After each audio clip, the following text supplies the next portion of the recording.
News 18 JKLH के digital platform पर आपका स्वागत है। मैं हूं प्रिया सिंह। जिसका डर था अब वो विनाशक युद्ध शुरू हो चुका है। ईरान पर इजराइल बहुत बड़ा हमला करने जा रहा है। दावा किया जा रहा है कि अमेरिका के C-17 विमानों से दक्षिणी इजराइल में मौजूद इजराइल एयरबेस पर हजारों की संख्या में मिसाइलें अमेरिका से पहुंचा दी गई है। दावा यह भी किया जा रहा है कि अमेरिका और ईरान के बीच होने वाली परमाणु डील किसी भी वक्त फेल हो सकती है और डील फेल होते ही इजराइल ईरान के परमाणु ठिकानों पर भयंकर हमले कर सकता है। हम आपको दिखाने जा रहे हैं कि कैसे पिछले 24 घंटे के अंदर ही इजराइल ने अचानक 3 मोर्चों पर हमला शुरू कर दिया है। गाजा में इजराइल के खूनी हमलों से कोहराम मच गया है, तो वहीं लेबनान के दक्षिणी इलाके और बेरूत में इजराइल के जबरदस्त हवाई हमलों ने हाहाकार मचा दिया है। हालात ये है कि इजराइल ईरान पर हमला करने से पहले लेबनान के हिजबुल्लाह लड़ाकों और गाजा में हमास लड़ाकों को पूरी तरह से बेदम कर देना चाहता है, ताकि ईरान पर हमला करते वक्त इजरायली सेना पर लेबनान और गाजा की तरफ से भीषण हमले ना हो पाए। हैरानी की बात तो यह है कि कल तो जो दावे किए जा रहे थे कल तक कि पीएम नेतन्याहू और राष्ट्रपति ट्रंप के बीच बातचीत बंद हो चुकी है, उस दावे की ठीक उल्ट अब अमेरिका भी ईरान पर हमला करने में इजराइल की खुलकर मदद करने जा रहा है। जरा देखिए क्यों ईरान को कहना पड़ा है कि अगर ईरान पर इजराइल ने अमेरिका के साथ मिलकर हमला किया तो ईरान इजराइल को दुनिया के नक्शे से मिटा देगा। वहीं दक्षिणी लेबनान पर इजराइल हमलों ने साबित कर दिया है कि इजराइल ईरान पर बहुत बड़े स्तर पर हमला करने जा रहा है। शुरुआती खबरों के मुताबिक ईरान के परमाणु ठिकाने नंताज और फोर्डो को इजरायली जेट पर हाल ही में तबाह करना चाहते हैं। यही वजह है कि इजराइल चाहता है कि जिस वक्त वो ईरान पर बड़ा हमला करे तो उस वक्त ईरान के प्रॉक्सी यानी ईरान के इशारे पर हमला करने वाले लड़ाके इजराइल पर हमला ना कर पाए। यही वजह है कि लेबनान के दक्षिणी इलाके में खासतौर से बेरूत में इजराइल जेट विमानों ने सटीक हमले बम और मिसाइलों से किए हैं, जिसकी वजह से हिजबुल्लाह के कई हथियारे गोदाम और रॉकेट के तहखाने तबाह करने का दावा किया गया है। दावा किया जा रहा है कि इजराइल ने लेबनान में कम से कम 8 इलाकों पर ताबड़तोड़ हमले किए हैं, जिसमें कई हिजबुल्लाह लड़ाकों के मारे जाने की खबर है। इजराइल का दावा है कि इन हमलों का लक्ष्य हिजबुल्लाह के रॉकेट लॉन्चर और कमांड एंड कंट्रोल सेंटर थे। लेबनान में अफरा तफरी का माहौल है और हमलों में हिजबुल्लाह के लड़ाकों के मारे जाने की खबरें भी सामने आ रही हैं।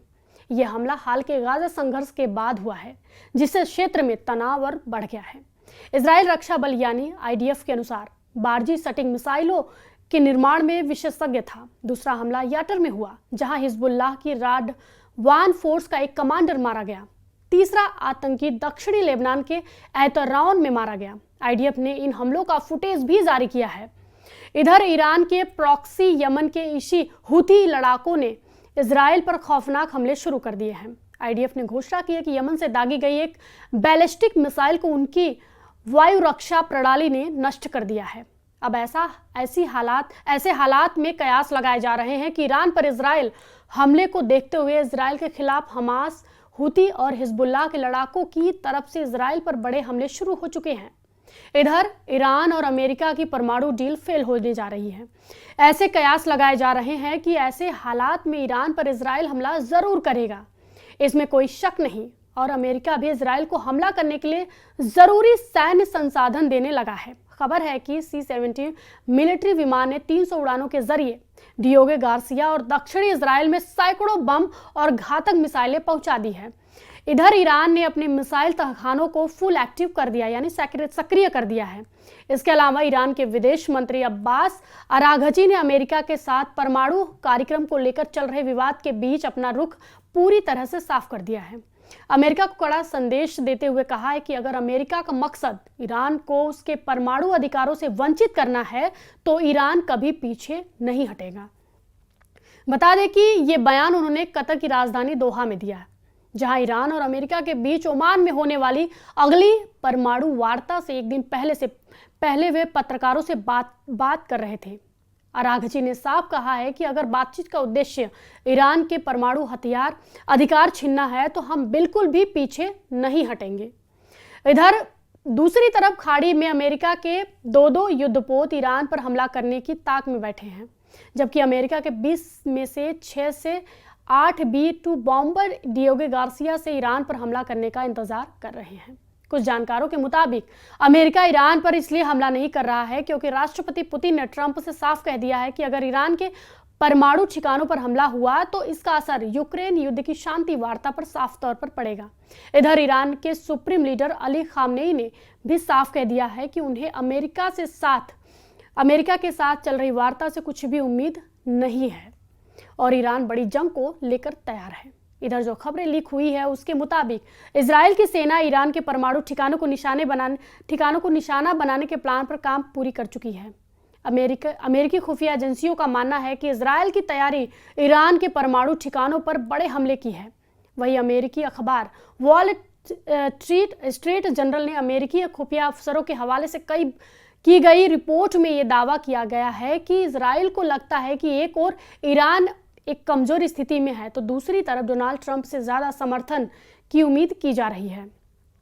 इस रिपोर्ट पर यह भी दावा किया गया है कि ईरान भी इजराइल के हमले पर जबरदस्त पलटवार करने की तैयारी में जुटा है। ईरान और इजराइल के बीच लगभग 2000 किलोमीटर की दूरी है। ऐसे में ऐसा रिपोर्ट में दावा किया गया है कि ईरान के एटमी ठिकानों पर हमले करने के लिए इजराइल F-35, F-16 जैसे लड़ाकू विमानों का इस्तेमाल करेगा। रिपोर्ट के मुताबिक अमेरिका खुफिया एजेंसियों ने दावा किया है कि इजराइल फिलहाल ईरान की हालिया कमजोरियों का फायदा उठाना चाहता है। ट्रंप भी कह चुके हैं कि ईरान उनकी हत्या करवाना चाहता है, इसलिए अमेरिकी सेना ईरान को तबाह करने का पूरा प्लान तैयार कर रखे हैं।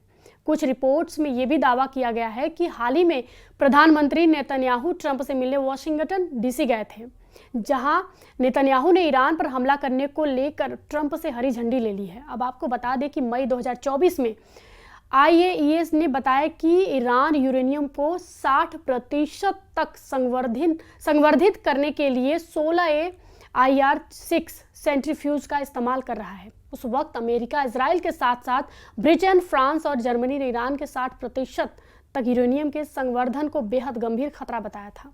इसी साल जनवरी 2025 में संयुक्त राष्ट्र के हथियार पर्यवेक्षकों ने चेतावनी दी थी कि ईरान के पास 12 परमाणु बनाने के लिए पर्याप्त मात्रा में यूरेनियम मौजूद है, जबकि ब्रिटिश मीडिया पोर्टल मिरर की रिपोर्ट में अमेरिकी भौतिक विज्ञानी और हथियार विशेषज्ञ डेविड अल्ब्राइट के हवाले से बताया गया कि ईरान ने यूरेनियम का 90% से अधिक संवर्धन कर लिया है। अल्ब्राइट ने कहा है कि अब ये एक सच्चाई है कि ईरान के वैज्ञानिकों के पास पृथ्वी पर प्रलय लाने वाले हथियार बनाने की जानकारी है। अब ईरान के साथ चल रही परमाणु वार्ता के बीच अमेरिका पश्चिम एशिया में अपनी सैन्य स्थिति को बढ़ा रहा है। एक सैन्य ब्लॉगर ने खुलासा किया है कि अमेरिकी वायुसेना ने पिछले 3 महीनों में 300 से ज्यादा C-70 विमानों के जरिए से दक्षिणी इजराइल में पैट्रियट प्रणाली पहुंचाई है। इसके अलावा डियोगो गार्सिया में B-2 हमवर्षकों के लिए गोला बारूद पहुंचाया है। यानी अमेरिका ईरान और इजराइल की बड़ी जंग को देखते हुए सबसे बुरे हालात की तैयारी में जुट गया है। अब ऐसे हालात में अंदाजा लगाया जा सकता है कि ईरान पर अगर इजराइल ने बड़ा हमला किया तो फिर ईरान की तरफ से रूस भी जंग में कूद सकता है। इस वीडियो पर आपकी क्या राय है, क्या प्रतिक्रिया है, हमें कमेंट बॉक्स में जरूर बताएं और फॉलो कीजिए News 18 जम्मू कश्मीर, लद्दाख और हिमाचल।